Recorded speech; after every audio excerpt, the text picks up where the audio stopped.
కొనసాగుతున్న పరిణామాలకు ఏదైతుందో ఇవాళ అది పరిష్కారం లేని సమస్యగా మారిపోయిందండి. మరి ఏదైతుందో మిత్రులు మహేష్ గౌడ్ గారు కానీ శ్రీధర్ బాబు గారు కానీ ఎవరు వచ్చినా కానీ ఏదైతుందో వారు వ్యక్తిగతంగా అభిమానం కానివ్వండి, పార్టీ పెద్దలుగా ఏదైతుందో అతన్ని వీళ్ళ కాంగ్రెస్ పనులు కొనసాగడానికి కొరకు ఏదైతుందో మరి వారి అభిప్రాయం చెప్పి కొంత నన్ను సంయమనం పాటించడానికి వచ్చి ఉండొచ్చు. కానీ వాళ్ళ అసలు సమస్య పరిష్కారం అనేది వాళ్ళ దగ్గర లేదు, నా దగ్గర. ఇప్పుడు ఏమైనా సమస్యకు పరిష్కారం అనేది ఉండాలి. ఆ సమస్యకి ఏది ఇస్తుందో పరిష్కారం ఇవాళ ఈ ఊరడింపులకు వచ్చిన దగ్గర లేదు. సరే నన్ను అడిగినా నా దగ్గర కూడా లేదని చెప్పండి, టు బి ఫ్రాంక్. ఎందుకంటే అది దాటిపోయింది. ఆ దాటిపోవడానికి కారకులు ఎవరు కూడా ఆలోచన చేసుకోవాలని చెప్పి అంటారు. నేను పార్టీ మారడన్నా కొంత ఇబ్బందికరమైన ఒక అంశం. రేపు భవిష్యత్తు నేను రాజకీయంగా ఏ నిర్ణయం తీసుకున్నా కానీ నాకు ఈ 4 దశాబ్దాల కాంగ్రెస్ పార్టీ అనుబంధం, గౌరవం నేను ఏ మేరే పొందగలుగుతా కూడా నేను ఊహించలేనని చెప్పి అంటున్నాను. కానీ ఏదైతుందో ఇవాళ మరి పరిస్థితి అది ఊహించరాంది అయిపోతుందని చెప్పండి. కాబట్టి ఇంతవరకు 4 దశాబ్దాలుగా నన్ను వెన్నంటి ఇలా కేవలం నియోజకవర్గానికి పరిమితం కాకుండా రాష్ట్ర స్థాయిలో నా గౌరవం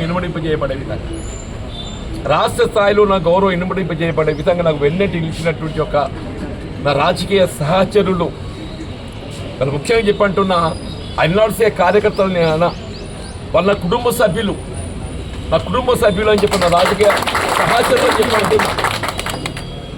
but for them today I'm at this stage అని చెప్పంటున్నాయి. అలా రాజకీయంగా ఒడిదుడుకులు, గెలుపు ఓటములు ఇంకా చూసా. కానీ ఎన్ని ఒడిదుడుకులు ఎదురైనా కానీ, ఎన్ని గెలుపోటములు ఎదుర్కొన్నా కానీ ఎన్నడూ కూడా ఏది ఇస్తుందో నా వెన్నంటున్నారు, నాకు ఆత్మస్థైర్యం చెప్పిండ్రు, మనోబలం అన్ని విధాలు సమకూర్చిందని చెప్పంటున్నా. ఇలా రాష్ట్ర స్థాయిలో ఏది ఇస్తుందో జగిత్యాల నియోజకవర్గానికి కాంగ్రెస్ పార్టీ పరంగా ఒక గుర్తింపు, ఒక ఐక్యతకి చిహ్నం జగిత్యాల తీసుకుంటారు ఎవరైనా కానీ చెప్పండి. రాష్ట్ర స్థాయిలో జగిత్యాల నియోజకవర్గం ఐక్యతకు చిహ్నం తీసుకోవడం, అంత ఐక్యంగా ఇక్కడ పార్టీని రూపొందించుకోవాలని చెప్పి అంటున్నారు. మరి ఇటువంటి పరిస్థితులలో సరే భవిష్యత్తు మార్గం, పయనం ఏ విధంగా ఉంటుంది, ఏది ఉన్నా కానీ మనిషికి కావాల్సింది రాజకీయంగా ప్రజాజీవితంలో గౌరవం కావాలి. ఆ గౌరవం పొందలేనప్పుడు ఎవరం కూడా ఏది ఇస్తుందో ప్రజాజీవితంలో కొనసాగడం అనేది సాధ్యం కాదు. ఇలా మనం రాజకీయ పోరాటం అనేది ఎవరిని చేస్తున్నాం మనకు తెలియాలి. నేను చెప్పంటాను, ఒక ప్రత్యక్షంగా రాజకీయ పోరాటం చేయటం మనకు తెలిసి ఎవరిని యుద్ధం చేస్తున్నాం సంగతి. మన పరిస్థితి ఏమైపోయిందంటే నువ్వు ఎవరిని యుద్ధం చేస్తున్నావు తెలుస్తలేదు నీకు.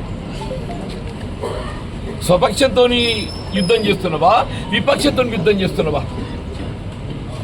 ఇప్పుడు విపక్షంతో ఏది ఇస్తుందో మన పోరాటం రాజకీయంగా చేయవచ్చు, స్వపక్షంతో చేయలేం కదా. ఇక్కడ ఏమైపోయిందంటే కాంగ్రెస్ పార్టీలో కొనసాగడం అంటే స్వపక్షంతో పోరాటం చేసే పరిస్థితి ఏర్పడుతుందంట.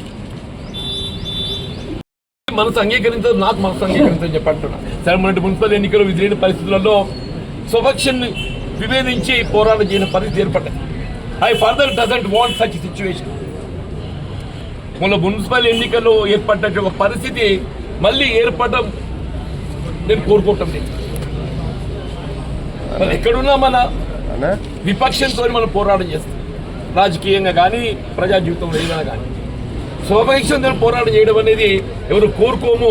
అటువంటి పరిస్థితి ఏర్పడకూడదు చెప్పండి. అటువంటి పరిస్థితి ఏర్పడడంతో వల్ల ఈ నిర్ణయం తీసుకోవాల్సి వచ్చింది. వాళ్ళు నాకు ఇంత అండగా నిలుస్తున్న కార్యకర్తలు అంటే నేను ఇప్పుడే అనగా నేను నా సహచరులు అని చెప్పాను. నేను నా సహచరులు, కుటుంబ సభ్యులు ఏదైతుందో వారికి నేను నా జీవితకాలం నేను రుణపడి ఉంటా. నా గౌరవంతో వాళ్ళ గౌరవం జోడింపబడి ఉన్నది. నా గౌరవంతో వాళ్ళ గౌరవం ఏదైతుందో జోడింపబడి, నా గౌరవం నిలబెట్టడానికి, నా తోడు నిలవడానికి ఏదైతుందో నా సహచరులు ఏదైతుందో ముందుకు వస్తున్న అందరికి నేను కృతజ్ఞునిగా ఉంటా. అందరినీ ఏదైతే కలిసిపోతాను చెప్పుకుంటున్నాను. రేపు ఏదైనా కానీ ఏదైతే ఉదయం 10 గంటలకు అనుకుంటున్నాం బండారు గార్డెన్లో. ఇద్దరం కూడా కలిసికట్టుగా నా నిర్ణయాన్ని నేను ప్రకటించబోతున్నా. మీ యొక్క తోడు ఈ 4 దశాబ్దాల మీదకి అందించినటువంటి ఒక సహకారాలు కలిసి ప్రయాణం ఏదైతుందో కొనసాగాలి, దానికి తోడు మీరు నిలవాలని చెప్పని నేను మనస్ఫూర్తిగా కోరుకుంటున్నా. ఆ దేవుడు ఏదైతుందో మనం దేవుడు శాసిస్తే మానవుడు అనుగ్రహించాల్సిందే తప్ప ఇంకా మిగిలిది ఏముండదో చెప్పాను. ఇది దైవ శాసనంగా నేను భావిస్తున్నా. ఆ దైవ శాసనాన్ని ధిక్కరించేటువంటి ఒక ఆస్కారం మనం మానవ మాత్రమని చెప్పి అంటున్నా. నేను దీన్ని దైవ శాసనంగా భావిస్తామని చెప్పని రాజీనామా చేసిన తర్వాత నియోజకవర్గంలో పర్యటిస్తారా? ఆ యొక్క అభిప్రాయాన్ని ఏదైతుందో ప్రజలకు చేరవేయాల్సినటువంటి ఒక బాధ్యత నాపై ఉంటుంది. నేను ప్రజల యొక్క అభిప్రాయము వారి యొక్క మద్దతు పొందే ప్రయత్నం చేయాల్సి ఉంటుంది. తప్పకుండా అది గౌరవం ఉంది కాన్స్టిట్యున్సీ, తప్పకుండా ప్రజల్లోకి పోతా, ప్రజాక్షేత్రంలోకి పోతా. మీ రాజీనామాతో కాంగ్రెస్ పార్టీకి నష్టం ఏమైనా వాటిల్తుంది? సరే, లాభం నష్టం అనేది కాదే. కలిసి ఉన్న వాళ్ళు విడిపోతుంటే ఒకరు పోతుంటే ఎవరికైనా కొంత ఇబ్బందికరంగా భావిస్తారు. నేను నష్టం లాభం అని చెప్పాను కాదు కదా. ఎవరు కూడా కోరుకోరు. వాళ్ళు నాకు ఇంతమంది అభిమానులు ఉన్నదే, రేపు ఏ ఒక్కరు కూడా నాకు దూరమైన కల్లా బాధ అనిపించదా? నాకు అందరూ నాతో కలిసి ప్రయాణం చేయాలని కోరుకుంటాను. నేను అందరూ నాతో కలిసి ప్రయాణం చేయాలని కోరుకుంటాను. నేను కానీ ఏదో నలుగురు ప్రయాణం చేయలేకపోతారు. అది నాకు ఇబ్బందికరమే కదా.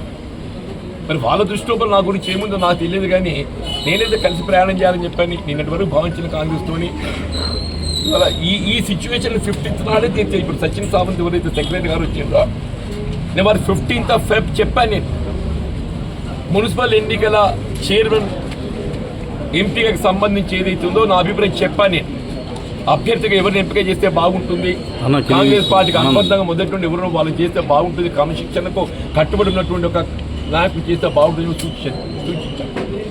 సరే, అల్టిమేట్గా డిసిషన్ ఏది ఉన్నా కానీ I will avoid by it అని చెప్పాలి. అల్టిమేట్గా డిసిషన్ ఏది ఉన్నా I will avoid by it. కేవలం కాంగ్రెస్ పార్టీ బీఫామ్ మీద ఎంపికైన వారితో కాకుండా వారితో పాటుగా నేను సమర్థించిన ఇండిపెండెంట్లు కూడా తప్పకుండా కాంగ్రెస్ పార్టీ అధిష్టాన నిర్ణయం కట్టుబడి ఉంటారు. కానీ తదుపరి భవిష్యత్తు నా నిర్ణయం ఏ విధంగా ఉండబోతుందో నేను కూడా మరి ఊహించే పరిస్థితులు లేను. దీని తదుపరి నేను తీసుకోబోయే నిర్ణయం ఏ విధంగా ఉంటుందో నేను ఊహించే పరిస్థితులు లేదు. It's only left to my fate. ఇవాళ విధికి నేను వదిలేయాల్సి వస్తుంది. వీళ్ళ కర్మ సిద్ధాంతం, కర్మ ఎటు తీసుకెళ్తుందో నాకు తెలియదు. బట్ నా నిర్ణయం మాత్రం ఏదైతుందో నేను అప్పుడే చెప్పాను. నేను వాళ్ళ సెక్రటరీకి చెప్పా, ఈ మున్సిపల్ చైర్పర్సన్ ఎంపిక వరకు మాత్రం ఏదైతుందో తప్పకుండా పార్టీ నిర్ణయం కట్టుబడి తదుపరి ఏదైతుందో నిర్ణయం ఏదైతే ఉంటుందో నేను కూడా ఊహించే పరిస్థితులు లేను. మీరు కూడా దయచేసి ఏదైతుందో నా నిర్ణయం ఏ విధంగా ఉంటుందో మీరు ఊహించకండి. రాజీనామా అనంతరం